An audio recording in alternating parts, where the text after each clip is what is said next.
दीपेश जी। राधा वल्लभ श्री हरिवंश। राधा वल्लभ श्री हरिवंश महाराज जी। महाराज जी, अगर रसोई शुद्ध हो और रसोई बनाने वाला अवैष्णव हो तो क्या हम भोग लगाकर पा सकते हैं? अब दशा है कि वैष्णव के हाथ का ही कहें तो बहुत ही कठिनता पड़ जाएगी। समय ऐसा है, नहीं तो शास्त्रीय आदेश तो यही है, अदीक्षित पुरुष के हाथ का पानी भी नहीं पिया जाता। जो हमारी वैष्णव पद्धति है उसमें जो दीक्षा लिए नहीं है उसके हाथ का पानी में।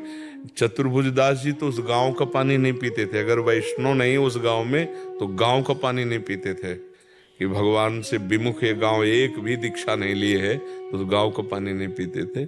पर अब युग धर्म के अनुसार इतना है कि यदि पवित्रता से पवित्र आहार मिल जाए तो अपने ठाकुर को भोग लगाकर जय जयकार करके पाले, नहीं तो असंभव सा है कि अब कहाँ वैष्णव घर मिलते हैं जिनमें भिक्षा मिले। बड़ा विचित्र है। देखो आजकल शराब तो ऐसे चल गई है कि मतलब जैसे मीठा शरबत आदि हर घर में स्वागत में ऐसे दिया जाता था ना, जैसे शरबत आदि बना के, तो अब स्वागत ही शराब का रह गया है। खाने के लिए अभक्ष्य पदार्थ और पीने के लिए अपेय पदार्थ।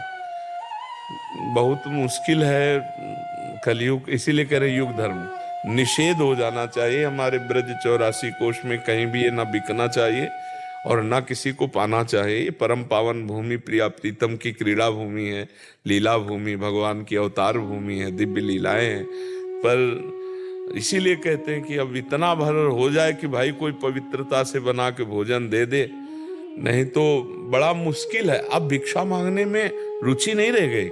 जैसे पहले बड़े आदर से भिक्षा मांगते थे, गर्व पूर्वक भिक्षा मांगते थे, अब संशय है कि हम जिसके घर में ले रहे पता नहीं मांस बना है कि नहीं बना है, क्योंकि सब जगह मदिरा का प्रवेश हो रहा है, सब जगह अंडा आदि का प्रवेश हो, तो बुद्धि तो अब बहुत मुश्किल है कि पवित्र घर कौन है, कहाँ से पवित्र भिक्षा ली जाए। इसीलिए ये कि आकाश वृत्ति से जो आ जाए पवित्रता से बना के भोग लगाओ, भजन करो। अब समय नहीं रह गया कि हम गली गली माधु करी वृत्ति, क्योंकि समय बहुत गड़बड़ हो गया है, समय का प्रभाव होता है। तो अब ये तो बहुत बड़ी बात है कि पवित्र रसोई में भोजन मिल जाए, नहीं तो रसोई पवित्र होना बड़ा मुश्किल रह गया। आजकल लोगों को अमनिया और प्रसादी का ज्ञान नहीं। अमनिया अच्छा आप बताओ, वो शौच बनी है ना वो उस कुर्सी वाली, उसी में बैठ के लघुशंका हुए और उसी वो ऐसे ही चले गए रसोई में। वही सब कपड़े जो शौच को स्पर्श किए लेटरिन को, वो सब अपवित्र है कि नहीं यहाँ पे। तो पवित्रता तो बड़ा मुश्किल है कि हमें ठाकुर के लिए भोग अपने हाथ से बना के मिल जाए तो बात अलग है, नहीं तो कोई वैष्णव बनावे तो भले उसे प्रसादी अमनिया अपवित्रता अपवित्रता का ज्ञान हो। नहीं, आजकल कोई ज्ञान नहीं है।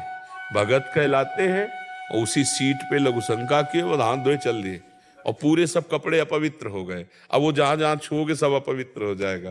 महाराज जी, कल कोई आए तो कह रहे थे कि कहते हैं ऐसा अगर हम ज्यादा वो करते हैं तो लोग कहते हैं ज्यादा बड़ा बन रहा है, ये क्या तरीका है? वो उल्टा उन्हीं को क्योंकि भाई जब 100 गंदे रहेंगे और एक आप अच्छे रहोगे तो तुमको गंदे बनाएंगे ना, एक काहे को अच्छे रहने देंगे।